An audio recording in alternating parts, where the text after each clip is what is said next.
Hey, what's up, Rookie Trades? So today in this video, we're going to be looking at the difference between value investing and growth investing. Okay, what is the difference between the two, and then you can figure out what's best for you, or if you want to have a portfolio with a mixture of the two.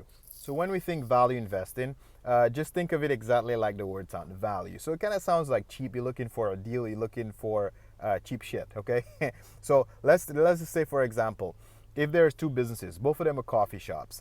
They've been in business for about the same amount of time. The revenues are about the same. So the businesses are more or less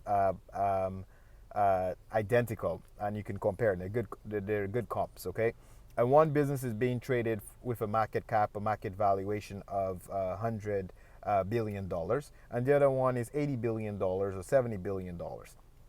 But you also know that the management is good, everything is good about the company, there's nothing negative about the company, but for some reason Wall Street is just under appreciating or they notice the business and not putting a value in there. So if you're looking for deals on the market, so good value, proper companies, but it seems like you're getting the price on sale. Maybe there was one bad situation by the business, why the price dropped in the short term.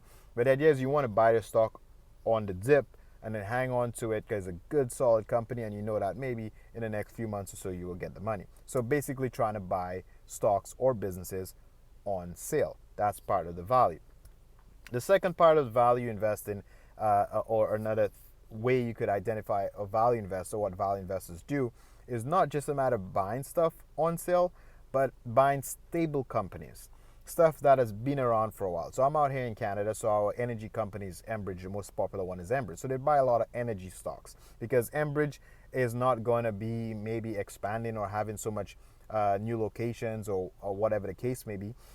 So the second reason why people invest into value stocks is most of them pay dividends. So you'll be getting monthly or quarterly contributions. So because the company is more stable and is profitable and have that extra cash, instead of reinvesting the cash into their business, they tend to pay those cash or profits. They tend to pay the net profits out to the investors as dividends. So a lot of value investors, one, they try to look for stocks on sale, or two, they would buy companies that are stable and has been around for a longer period of time and that are profitable and have a proven track record and actually pays dividends. That's what value investing is. Now, let's consider growth investing. So what is, like we're saying, the difference between value investing and growth investing? So what is growth investing? Growth stocks. So people who look for growth stocks, or what do you identify, is an example of, for example, Tesla. Back in 2018, if Tesla is not profitable, is a new company, a lot of their profits are being reinvested in building new factories, the Gigafactory. Right now, even in 2021, you can consider Tesla a growth company because they're still using their profits to build more factories and more places where they can make cars. So a company that's investing nearly all of their profits and growing probably 40 or 50% a quarter or annually, the company is growing. So exactly what the name says, is growth company. So you will not be getting dividends in a growth company, but the idea is the stock price, so the equity, will jump more. So you buy the stock today at $100 billion valuation, next year it can be 150 or maybe even 200. The upside is high if management and the business execute the things that they say they will do.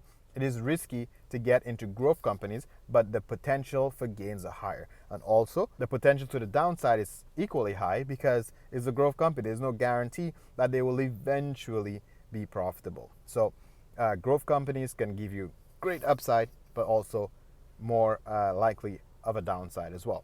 So how do you know what's best for you? If you are a young individual and you are just starting to invest, it's okay to play it safe and have some safe investments, like in terms of value investing. But it's okay to equally have a mixed portfolio, have a little bit of growth in there, because you could afford to make a mistake because you're young and you're not relying on that retirement yet. So you could invest in a growth company so you can have more opportunity to an upside. If you are an investor that's closer to retirement age, you don't want to be screwing around with growth companies because maybe in 3 years you might want to cash in your investment and it could be a little bit more to the downside. You could have lost some money, so you don't want to take too much risk. So it's all about your risk tolerance, okay? If you're willing to risk a little bit more for a little bit more upside, you want to have more growth. If you're not a risk taker, you want to buy more value. And if you're somewhere in the middle, you can kind of balance your portfolio where you may have 80% conservative or value invested and 20% for the growth side.